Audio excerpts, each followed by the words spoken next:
anomaly which often struck me in the character of my friend Holmes was that, although in his methods of thought he was the neatest and most disciplined of mankind, and although also he affected a certain quiet primness of dress, he possessed an eager sort of spontaneity unknown to the greater part of mankind.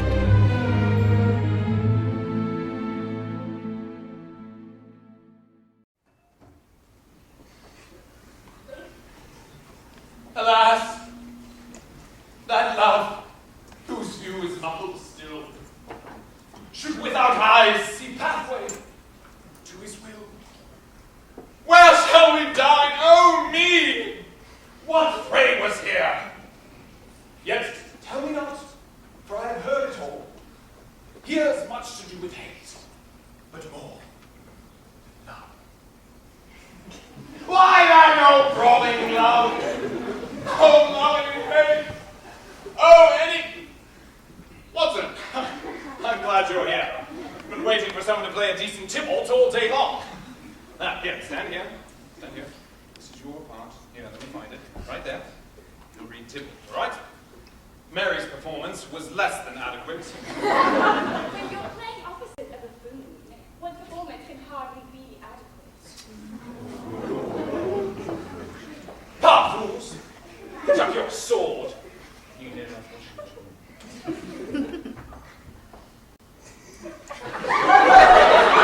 Enter, Tybalt! What? Art thou drawn among these heartless hinds? Turn thee, Benvolio, look upon thy death. I do, but keep the peace. Put up your swords, or manage it to part these men with me. What? Drawn and talk of peace, I hate the word, as I hate all Montagues. And thee, have at thee coward. No, Watson! More conviction.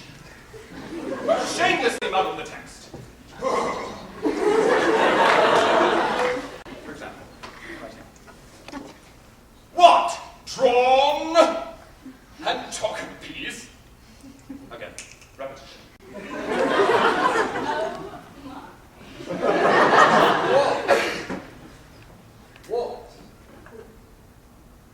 What? Drawn and talk of peace. I hate the word as I hate all Montagues and thee. Have at thee, coward. I hate the word!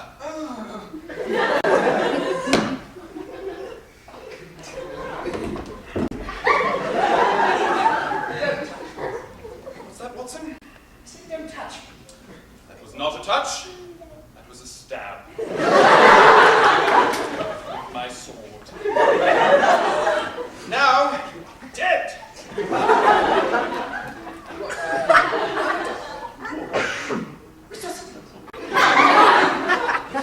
that's not how it works. We're acting here and you need to die! Watson, you're a doctor. You have nothing to do during the day. Come on! You are going to cut it. Watson, don't make me get physical.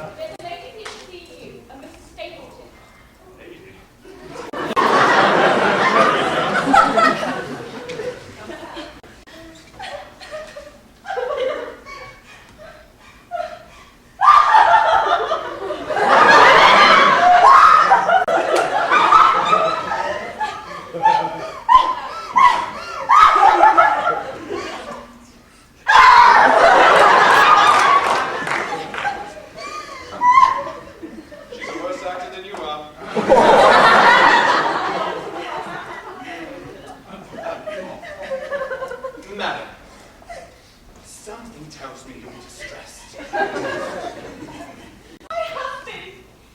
He's dead! Stop him!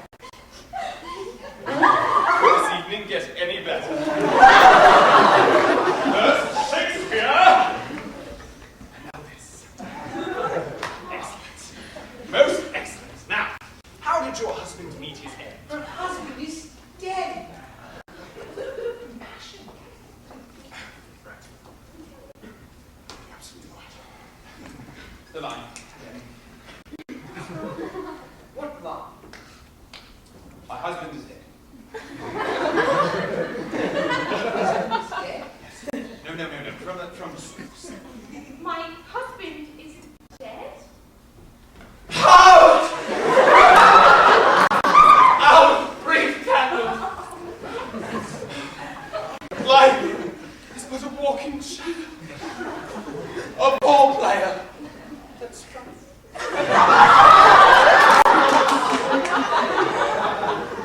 And then is heard no more. Heard what? Too dramatic? Ah, the line again. My husband is dead! Oh.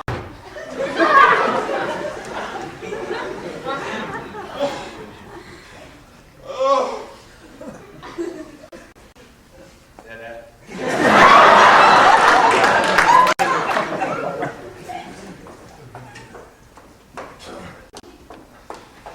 So, your husband is dead. I apologize for my rather callous part. What was your husband's name? Yes, the name! What was his name? Stapleton. George. Yes, a fine name. Age? 36. Occupation? Investments.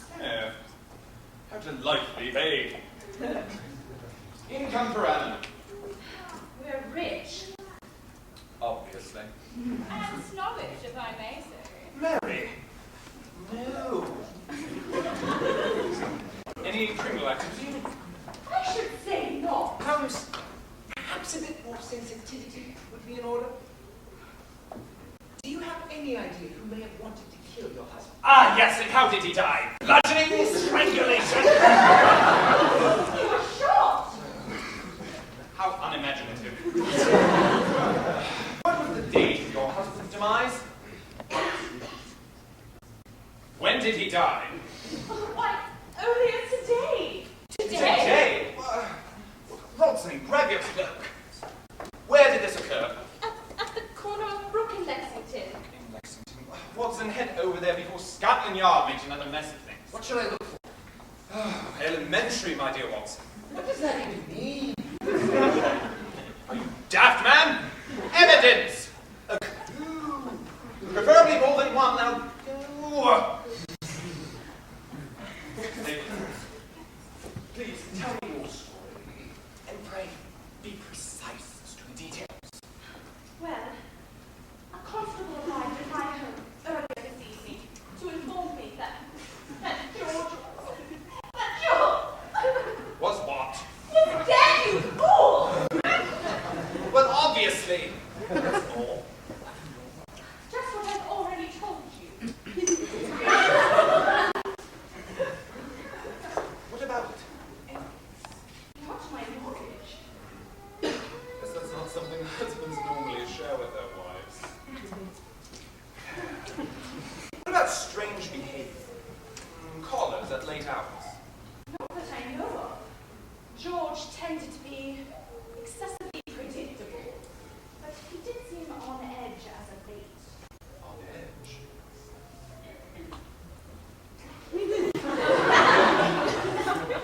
Explain. Well, he took to pacing around late at night.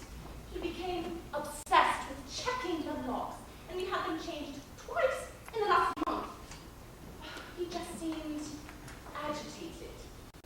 You have no idea what may have caused this agitation. Cordelia! Rupert! Was I not clear when I told you not to go to anybody? Oh, Rupert, how did you ever find me? Oh, I knew I'd find you precisely where I told you not to go. The plot thickens. You know me far too well, brother. Oh, yes, and now we must be on our way. No need to inconvenience the good gentleman any longer. But where else would I go but to the famous Sherlock Holmes? I believe that's what the authorities are for. They put their full inspector on the case.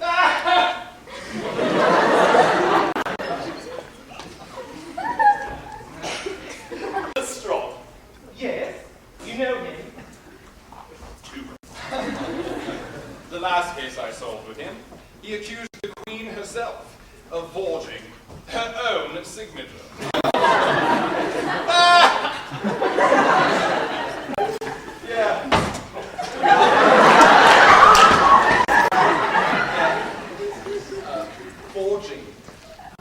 her own signature. Did she forge her own signature? We really must be going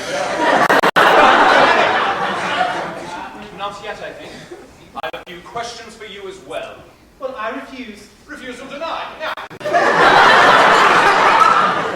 where were you when the murder occurred? Are you accusing me of killing my own brother-in-law? I'm investigating all options. Now, where were you earlier this evening? This is preposterous. Just answer him, Ruby. You know how much I detest that name. All right, you must know. I was at home reading a mystery novel about an eccentric detective and his bumbling sidekick who solve murders through the power of deduction. Sounds fascinating. Can anyone confirm your whereabouts? My maid was out. So you have no alibi. Is this really necessary? It often turns out to be. Now, how well did you know your brother-in-law? This is quite enough. They were business partners before I met George. Cordelia! For how long? About 10 years. Oh. Oh! Rupert, be reasonable. George is dead. And you think I don't know that? He was my best friend. Oh.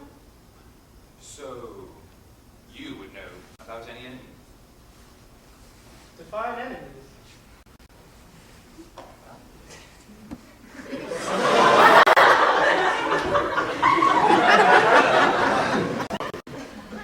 Excuse me, I'm in the F's. E.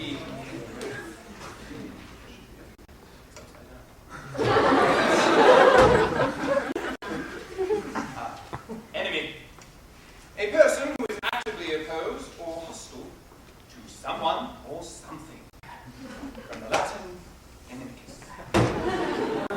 Oh, well, I suppose in our profession, with a great deal of money involved, we may eliminate a friend or two.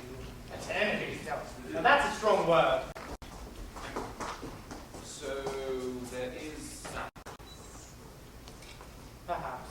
What? Rupert! I don't know his name. It's some man we dealt with in the past. He does have some sort of influence in a more disreputable stuff. And we may not have parted on the best of terms. Okay, we're enemies. Rupert! Could you describe this man? Yes, scary beyond all reason. Scary beyond all reason. Connections with the mob. By George! Is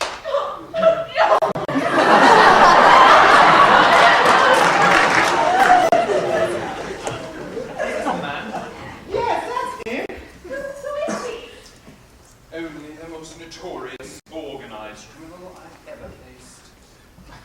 Even the lowest and vilest alleys in London could not present a more dreadful record of sin than that of Professor Moriarty, the Napoleon of crime. Holmes, you'll never believe what we've discovered.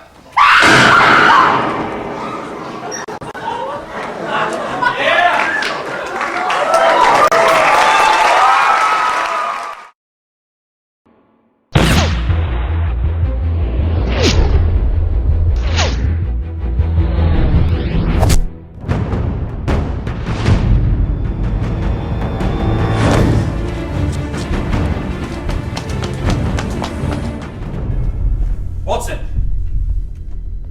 I say, is he dead? Watson? Watson! I say, are you dead? Where is he? He dove out the window. Got to get him. Don't you hurt him! Don't hurt him! Someone should call the police. Perhaps you should do that, Chief Police Inspector. Righto. Oh, wait. I am the police. Wait, what are you going to do, Mr. Holmes? Are you going to follow the man? Following. Rarely effective. foresight. Now that is the key. Foresight? Thinking ahead. I knew that. Now where would such a man seek sanctuary after such a deed? Sanctuary? Sanctuary.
Shot. Excellent marksman. Or markswoman.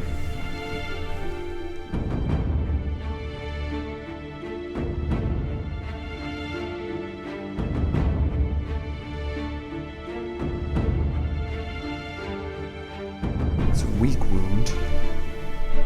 The bullet entered at a low velocity. Definitely a revolver. Probably a snub nose.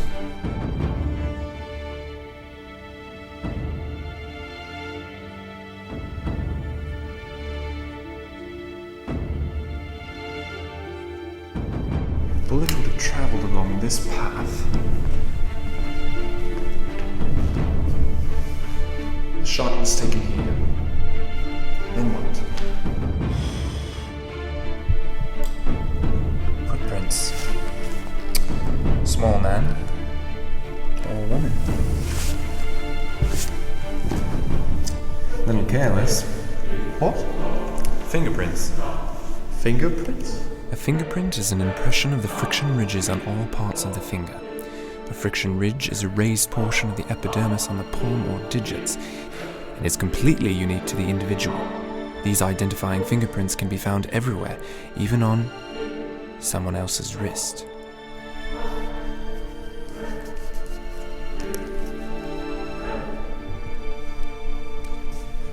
Oh, is it reliable?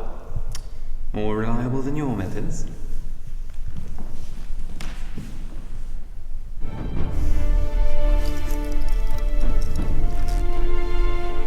G.S. George Stapleton? Why would Rupert have his watch?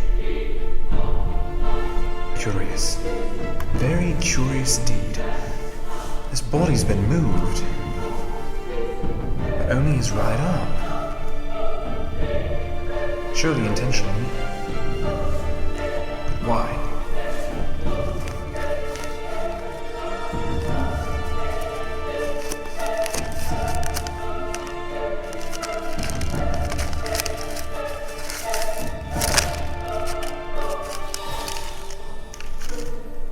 £300. £300? What does this all mean? Doesn't seem to connect.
Dear me. What? The Napoleon of crime. So we meet again, Mr. Holmes.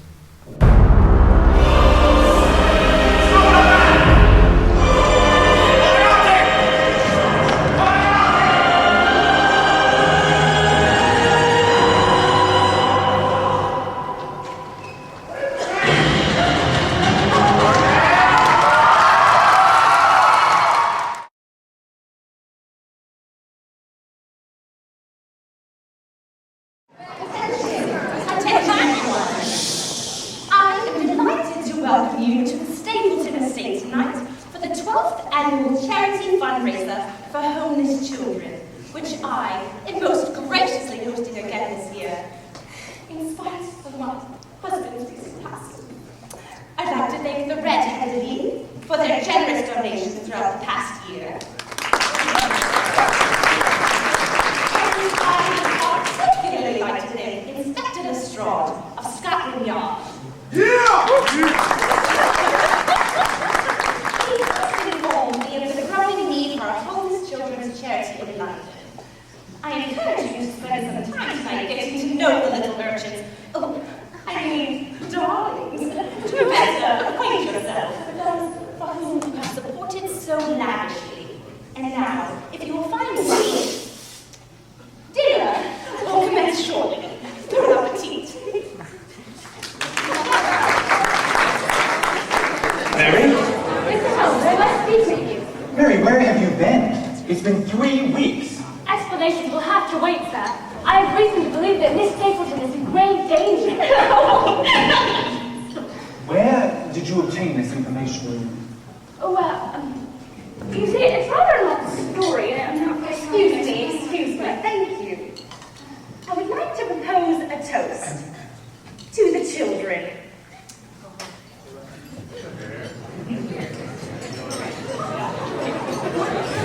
And now, in honor of our honored guests, I would like to do a special number for you that was written by me. Mr. Holmes, if you'd be so kind as to accompany me on the piano.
Splendid party, everything Holmes. Ah, yes, I expect no less from Miss Stapleton. Question, have you seen Mary? She's been here? I haven't seen her in weeks. Yes, she was here. She seemed intent on speaking with me. You have not seen her? No. Mind you, I should, Yes. you should have mentioned. Thank you. No, I miss having her around the tournament. You're far more unruly without somebody to keep you in check. Yes, well, I'm afraid my concern lies more with the dust that has begun to collect in my house, rather than the loss of a fine sparring partner. Whatever you say, Holmes. Well.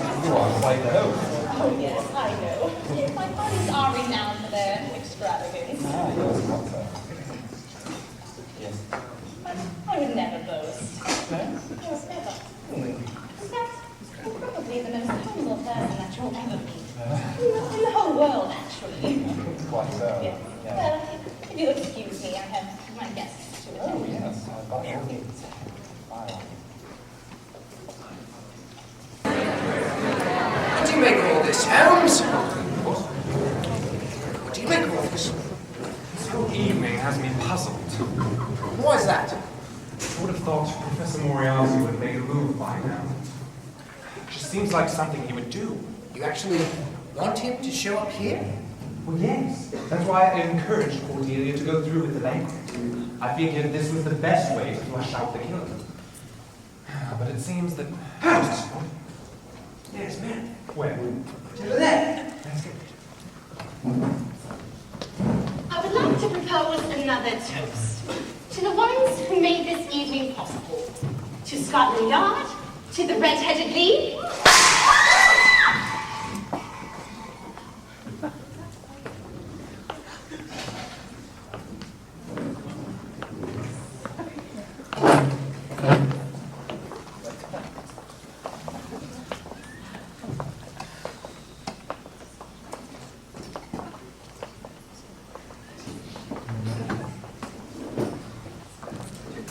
Find enough evidence to put me away at home. How nice of you to join us, Professor.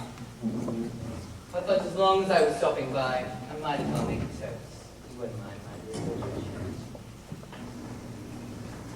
Oh, to those poor wretched children. They are the future. And to Rupert, who died so lamentably. You, sir, are under arrest! Dear me, there seems to be a problem. I'm not quite sure I'm the culprit. But I'm sure fine law enforcement officers such as yourself would never forge a wrong conclusion. I say, that was an honest mistake. Of course it was, my good man. The papers were obviously not Her Majesty's own. They certainly were. Well, that is to say, well, I've had enough of you. It's up to beyond you. If you wish to arrest me, I simply need to know what evidence has been brought against me. Well, there's the hand. Holmes? If you know my evidence is purely circumstantial, Professor, I'm surprised you blessed us with your presence this evening. Holmes, I merely came to solve the case for you. I do say, you seem to be losing your touch. On the contrary, I believe this case is beginning to work itself out quite nicely. Oh, what a tangled web we weave, when first we practiced to deceive.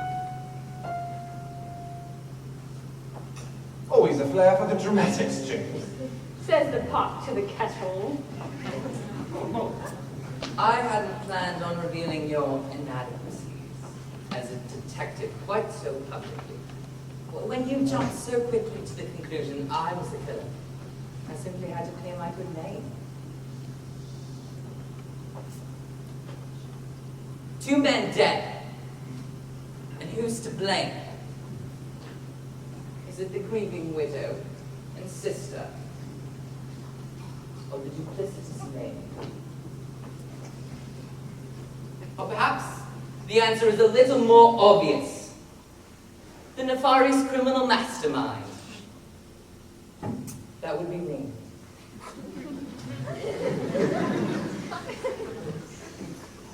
Exhibit A. The grieving wife, Miss Stapleton. Which if you fail to inform Mr. Holmes about regarding your husband's will. I don't know what you mean. There's no reason to be evasive, my dear. Everyone knew that you stood to inherit a large fortune when your husband died. And upon the death of your brother. I don't make the laws. I hardly think that. Motive. Did you not find it suspicious, Holmes, that within the span of 2 hours, a husband and a brother dead, and yet no attempt made on the life of the common link between them? Not even a threat. You're accusing me? I'm merely surveying the evidence. All the evidence points to you. But how did you do it? Perhaps it went a little like this. Cordelia Stapleton, who had allegedly retired to her bed early that evening, had in fact ample time and opportunity to slip down the back stairs after her dear husband George. She stalks him with resolve, finally catching up to him, and boom. Poor George. She returns to the house and refreshes herself. Not too much, of course. She did, after all, just lose her husband and must keep up appearances. She sends a note to her brother, informing him of her tragic bereavement. She takes some time to formulate a believable story, and ignoring the note her brother sends in response, makes a tearful visit to Sherlock Holmes, knowing that her brother will follow behind shortly. She is surprised when her brother shoots at Watson, but quickly composes herself and devises another plan. She knew that her brother would flee in the direction of that church, and thus reaches the church before Watson. She steals through a side door and shoots poor Rupert in cold blood, and doubles back around in time to ditch her dark clothing just after Mr. Holmes and Mr. Watson arrive. She weeps convincingly when she discovers her beloved brother's death, successfully alleviating any doubt our brilliant inspector might have had about her innocence. 2 murders, quite expertly concealed. Almost.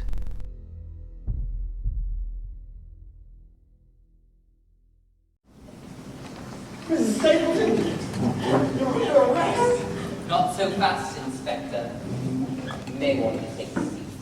Under any penalty. Exhibit B. The maid in the study with a revolver. This is absurd! Or is it? Emily. I beg your pardon. Your real name is Emily Scoville. I would have thought you're an astute employer. Would have investigated your background a little more meticulously. Is this true? Mary, she's been lying to you for 3 years. I do believe that severely discredits her testimony. The truth is, my good Holmes, that your seemingly amiable maid was secretary to none other than her husband. Or perhaps they were in it together. The possibilities are endless.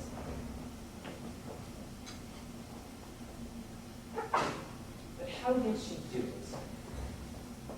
Quite unscrupulously, I'm sure. Mary Muckley, or Emily Scoville, was supposedly tidying up the first floor parlor that fateful night. It was easy for her to follow George, her former employer, from his house unnoticed. He was never particularly clever or observant. After prowling and tiptoeing for quite some time, she produces her weapon and fires. Again. Poor George. Mary then returns to 221B Baker Street, just in time to serve tea to Mr. Holmes. A few hours later, as she's dusting near the window, she recognizes Rupert entering the building. She quickly ducks from the room, hiding in the shadows. She is pleased that revenge has so conveniently walked right through her front door, and then watches the entire scene unfold from a crack in the ceiling. She watches Rupert fire at Watson and flee from the room, and then hastens after him. She follows Rupert to the church, ducks in through a side entrance, and makes quick work of Rupert. Having completed her retaliation with vengeance, she exits hastily and lays low for several weeks. The perfect crime. Or so she thought. Miss Muckley? Scoville? You are under arrest. Wrong again, Inspector. Now who's left? Well, there isn't a maid. Here's a Miss Stapleton. That leaves...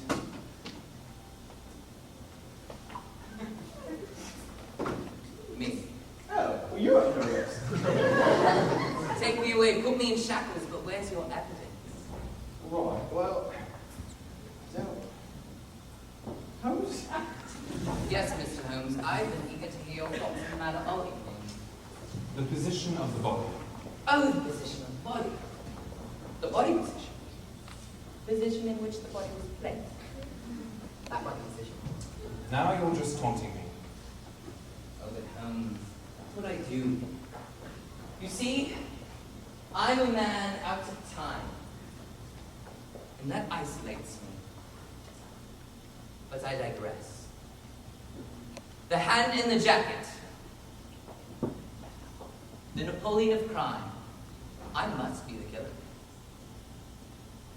But why would I stoop to kill two men of such insignificance? Just for the thrill of it. Just to toy with you. Perhaps all of the above. That's for me to know. And you to find out.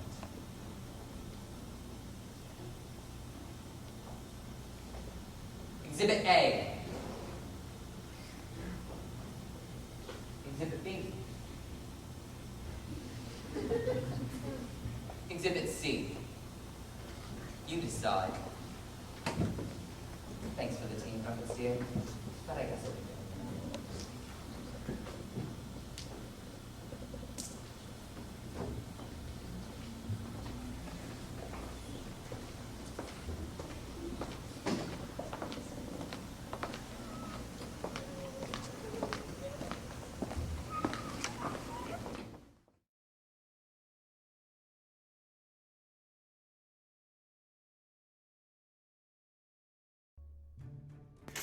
The reason I've called everyone here tonight is to reveal the true culprit. The murderer is here in this room. All of you have had the motive and the opportunity. None of you have an alibi. Moriarty, you're the obvious choice, but are you the best choice? Your motive is simple, clean-cut, and in terms of opportunity for murder, there is no one here as guilty as you. Or so I thought. No, Moriarty, you are innocent of this crime, I am sure. You are far too clever to have made it this obvious. Impressive, Holmes. Oh, I'm not finished. My dear Cordelia, who wouldn't suspect you? Everyone knows you weren't in love with your husband. You were more enamored with his pocketbook. But would you stoop into such moral darkness as to murder your own husband and brother for their wealth? That's the question, isn't it? That is the question. But it's absurd, really. Why is that, Holmes? Well, it is common knowledge that Cordelia was to inherit both George and Rupert's riches. What most people don't know is that she donated every bit of it to several notable charities. Every last cent. Why would she do that if she were the killer? No, Cordelia. The blood of this murder is not on your hands. Then it's the maid. Mary. No, not Mary, but Emily Scoville, as Moriarty so astutely pointed out. Oh, Holmes, you're too kind. Moriarty, you're a fool. I knew all along that Mary wasn't Mary Mutley the maid. Do you think that Sherlock Holmes would hire just any maid? I hired Emily Scoville 3 years ago with full knowledge of her less than reputable past. In fact, that's why I hired her. She's made a fine double agent. Perhaps too fine. For it seems, Mary, that you've relapsed into your former reprobate ways. It's disappointing, yes, but not surprising. Mary, I'm ashamed to say that you were the one who pulled the trigger on poor George Stapleton. You were the one who entered the cathedral that fateful night and shot poor Rupert Drummond in cold blood. You are the one that's responsible. You, Emily Scoville, are the heinous, chilling fiend. You are the Napoleon of crime. I knew it was the maid. Did I not say it was the maid? All along, I thought it must be the maid. Yes, Mary, all clues do point to you. Except for the fact that you favor your right hand. Oh, hang it all. A right-handed person fires with his right foot forward, right? And a left-handed person fires with his left foot forward. The positioning of the footprints discovered at both crime scenes implicates a left-handed killer, eliminating 3 suspects. So who's left? Or more specifically, who's left-handed?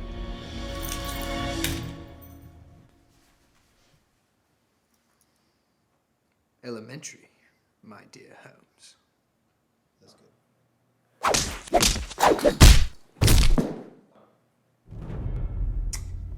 I must admit, Watson, that my admiration for you as a friend and colleague blinded me to the obvious choice. There's nothing more deceptive than an obvious fact, as you've always said. As I've always said. But that's impossible! Oh, it's possible. And the revolver currently pointing at my head confirms the possibility. But how? My hindsight has revealed my oversight of several points. First of all, Cordelia never mentioned anything about a murder. But he's dead! Yet you asked. Oops. Second, Rupert shot you. In the midst of all the excitement, I failed to ask the question, why? He recognized your voice. Looking back, I don't know how I overlooked it. But from where did he recognize you? Go on. Finally, you seemed to have an alibi for Rupert's murder, but the timing puzzles me. You ran out of the house ahead of me. Don't hurt him! But you entered the church behind me. You had sufficient time to murder Rupert, exit a side door, and circle around to arrive just after me. Bravo, Mr. Holmes. Well, I'll be. I thought for sure it'd be Moriarty. James Moriarty, the Napoleon of crime, a petty thief and gangster. I think not. This insignificant scoundrel could never appreciate the subtle, sophisticated art of villainy, the splendor of a perfectly wrought deception. No, my dear Holmes, I am the true Napoleon of crime. For years I have concealed it. For years you've been unaware. Now I'm sorry. I must bid you adieu.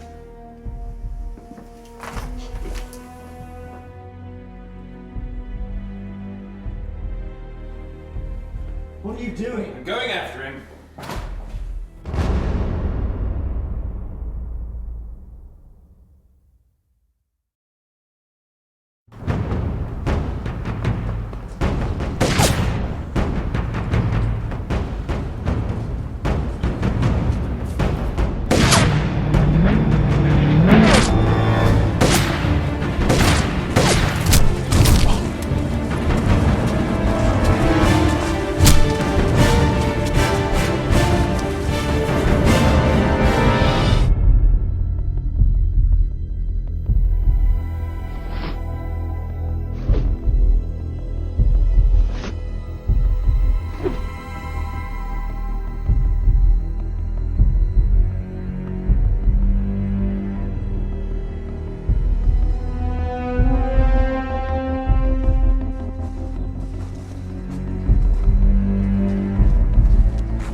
up your sword. You know not what you do.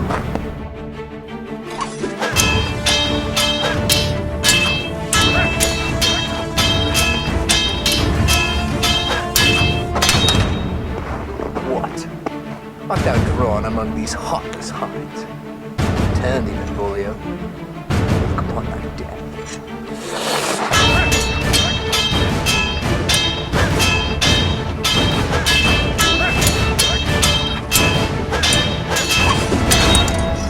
I do but keep the peace.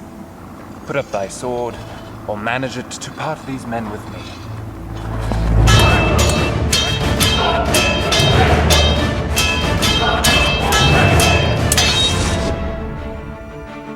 What?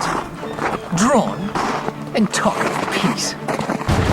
I hate the word, as I hate all Montagues. And thee. Have at me, coward.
The anomaly which often struck me in the character of my friend Watson was his singular partiality for trouble.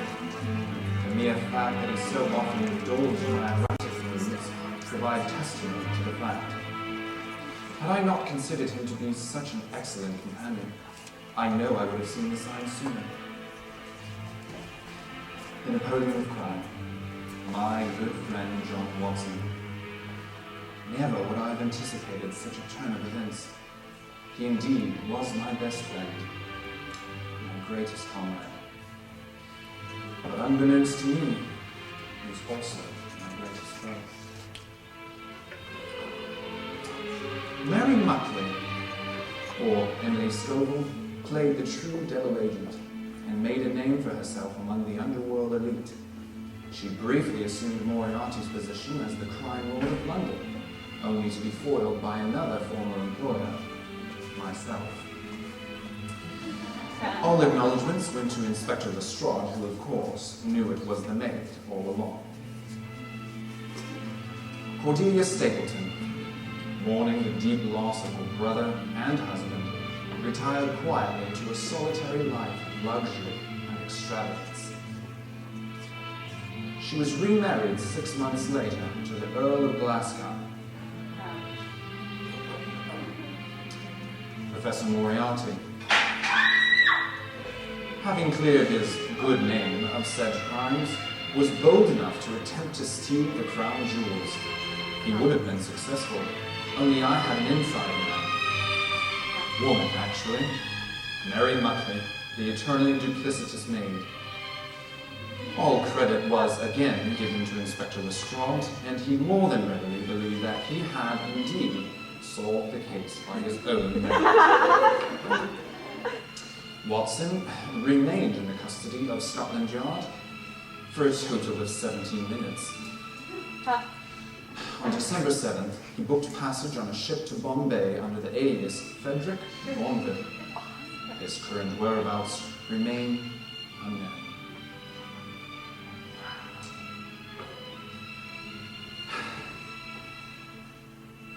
And thus, concludes my sensational dealings with the Napoleon of crime.